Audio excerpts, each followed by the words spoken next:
First style rule that I break is I wear running shoes with casual attire. My pick of choice is going to be these Adidas Ultra Boost. I have them in this color, the black and white colorway. I also have them in an all black, which is pretty sleek. They work for me. I didn't always do this. Reason I started doing this is because since I moved to Queens about 1.5 years ago, I'm walking around a lot more often. And I used to wear my Vans, I used to wear my dress shoes, I used to wear everything but Adidas Ultra Boost or any type of running shoe, and my feet were fine. Recently my feet have been bothering me, so I had to invest in some good comfortable running shoes such as these. I wear these quite a bit. These are almost like my car. When I go out and run errands, I'm wearing a pair of these. I enjoy the way they look. They feel great. They're a bit expensive, but they seem to be lasting quite a while, and they don't hurt my feet. They don't hurt my knees. They just don't hurt. So I am totally okay breaking the style rule and wearing a pair of running shoes with my otherwise dressy outfit. And just to give everyone a glimpse of what they would look like, I mean, they don't look the greatest, but overall, they don't look too bad. I think they actually look pretty decent. These are the more stylish version. I would wear the all black if I just wanted to. If I was commuting and I didn't want to draw attention to my feet. These, if I'm in a casual situation. I really like the black on top with the white bottoms. So you can see my pants don't necessarily look too great. They don't look amazing, but they look pretty decent. And for me, it is totally worth breaking that style rule. That way I don't just screw up my feet or screw up my body just to look good. First rule that I break, I wear running sneakers with casual attire. Rule number 2 that I break is I opt for a backpack, typically in all black, over a shoulder bag or a nicer bag. Obviously this is going to look a lot nicer than any sort of backpack. You're going to be able to carry it like a briefcase like this. You're walking in, you're wearing your suit. This is going to look a lot more professional and a lot better than a backpack or even a leather backpack. Something like this, especially in this light brown leather, you're walking into an interview, I'm grabbing this. However, most of the time, I'm not gonna grab this. I'm going to grab mostly this, which is an all black Osprey backpack. It's got a rain cover on there, and it's just super comfortable. Reason I've opted for backpacks all the time, unless I absolutely have to wear a shoulder bag, is because they're just a lot more ergonomic. They're much better. You can carry a lot more weight. Sure, they don't look the best, but again, similar to the running shoes, this is going to not hurt your neck, not hurt one of your shoulders. Every time I load up a messenger style bag or a shoulder bag, I end up getting pain in my neck. It hurts my shoulder, and it's just not as easy to move in. Whereas the backpack, it's fine. Yes, it's not the most stylish thing. A leather messenger bag is always going to look better. Some of the messenger bags look a little bit too hip. Backpack just always seems to work, but I'm opting for a backpack every time simply because you get more straps, you can carry more weight. We've got a waist strap here that I typically don't use. The sternum strap I use because that really just makes it a whole lot easier to carry more weight and it doesn't hurt your shoulders. But it's just so much better for your posture, better for your back, better in every situation unless you want to look cool. So the choice is yours.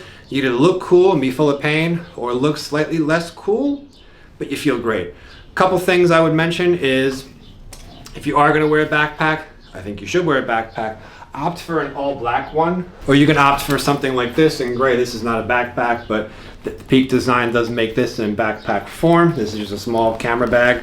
Opt for solid colors. Don't go with the red. Don't go with the blue JanSport. Stay away from JanSport. Stay away from the cheap ones. Opt for the good ones, either solid black, solid navy blue, nice gray color, a little bit of leather stitching on it, leather accents.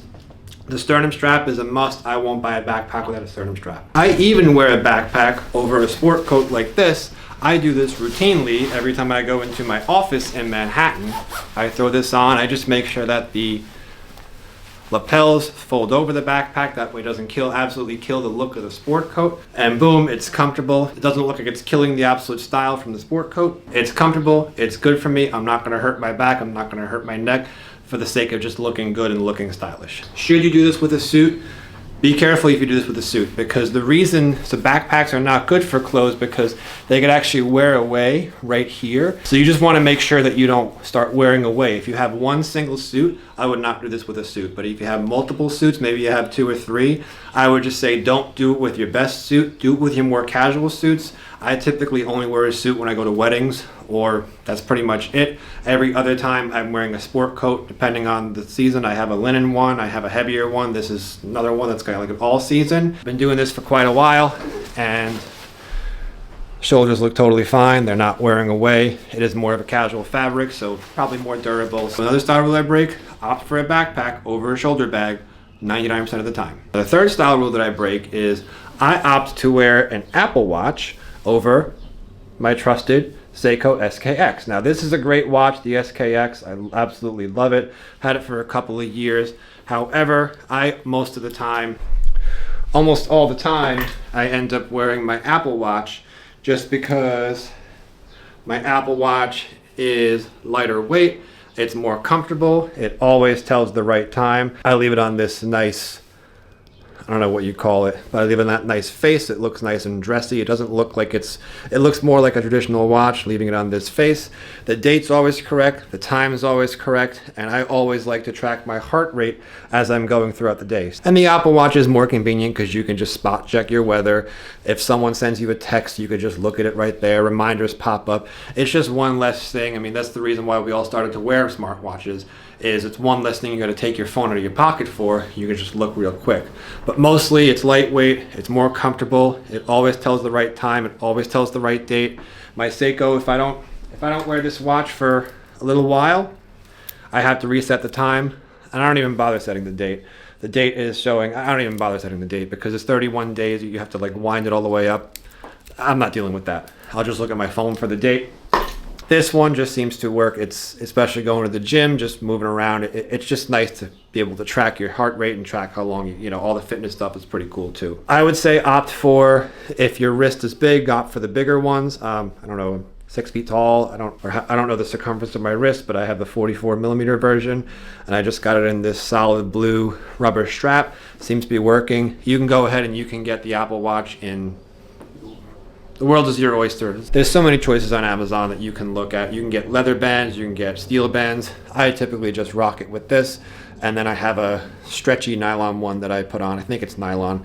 It's got some Velcro because the rubber sometimes gets uncomfortable if I'm sweating. Another style rule that I break, I wear the Apple Watch 5 days a week, and I wear it a lot more than my Seiko SKX.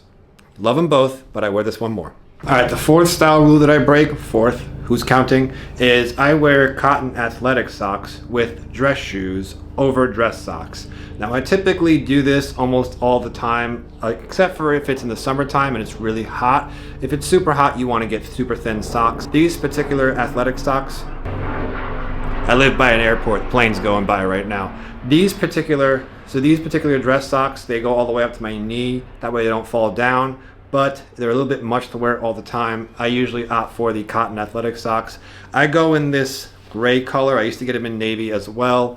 These are from Bombas, so you could see they pretty much blend in. No one's gonna look at your socks and say, oh, you're wearing the wrong socks. I would recommend you do this just because it's a little bit easier. A lot of times it'll be more comfortable and your feet aren't going to get as cold, especially in the cooler months. Just stay away from two things: all white socks. No place in your wardrobe for white socks. All black socks can work, but as time goes on, that black is gonna fade and it's gonna look, I'll throw up a picture that I took from my Instagram like 8 years ago, and you could see the black socks do fade and they almost look like this weird gray. Whereas gray socks, the navy blue socks, they don't fade as much, but your safest option is gonna be these gray. Even though they're ribbed, they're still gonna look pretty decent. This particular pair is from Bombas. This is one of their marls. I think it's gray marl, and it's really nice. I really enjoy it. I wear it pretty much all the time, and doesn't fade. It's comfortable. No one bats an eye. Probably not a big style rule that I break, but it is something that's going to definitely help retain your comfort and retain your warmth in the cooler months over just wearing that dress sock all the time. And the next style rule that I break, it's not really a rule, it's more of a preference, but I got this LL Bean lightweight jacket. It's got that Prima Loft in it.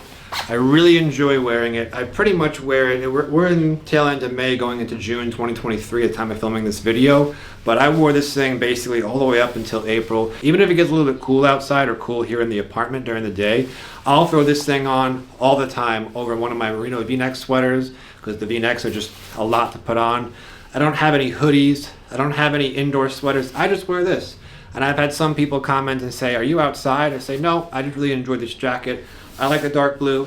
I like the orange accents. I like how it's orange on the inside. And shout out to my wife because she actually wore it when we were upstate a little while ago and she reversed it. And while it's not a reversible jacket, it totally worked. It's all orange on the inside, so I could even go ahead and just basically, if I'm in the middle of nowhere and I want to be seen, I could just, make my blue jacket an orange jacket.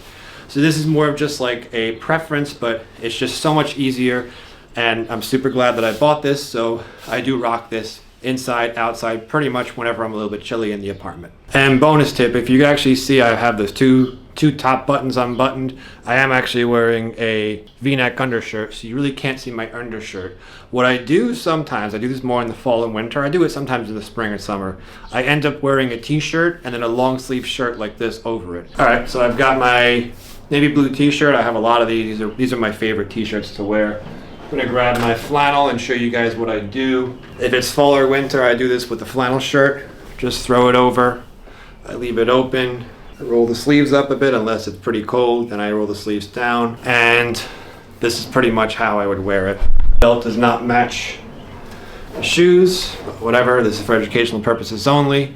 You can see, and you could even button it, leave the top two buttons unbuttoned. This is just easier because it keeps you a little bit warmer. You don't have to worry about the shirt flying away. Now, I don't like to wear undershirts that have a crew neck collar. All my undershirts are deep V, and they pretty much all go right to here. That way you pretty much can't see it unless my shirt goes like that. But a lot of times if I'm casual, if I go to the gym or if I'm just wearing a t-shirt, I just want to throw something on, then I'll just throw the flannel over and then I'm good to go. I didn't always do this. I started doing this a couple of years ago and I kind of like it. One thing I tried to do is I tried to recently just button the bottom couple of buttons and leave this all the way open. That way it looks more like I'm not trying to hide the t-shirt. If I button it all the way up and maybe I just do the t-shirt like that, now you can barely see the t-shirt. But this is casual. I wouldn't want to do that unless it's super cold outside. This is just something that I do. I do this more with the flannel shirts. I've done it with the Oxford shirts once in a blue moon. And I also did it, if anyone, you probably saw my video when I got my Higgins Mills resold last fall, and I was wearing a blue shirt, dark blue t-shirt, and I was wearing one of my linen shirts just because it was hot, but I didn't want to just walk outside with a t-shirt. So if I'm just hanging out in a t-shirt at the apartment and I want to go outside and I just want to throw something on to look presentable, this is something that I opt for. I think it's just a nice in between. It still retains that casual cool vibe, but it makes it look a lot better than if you were just wearing that t-shirt and just running around in a t-shirt. Although t-shirts aren't bad, they do make you look pretty jacked, as long as you've been hitting the gym like you should. All right, everyone, that's gonna wrap it up for this video. As always, thanks so much for watching. I hope you learned something and I hope you had fun. I will see you next time. Have a great day, have a great weekend, night, whenever you're watching this. Be safe, everyone, and I'll talk to you soon. Bye.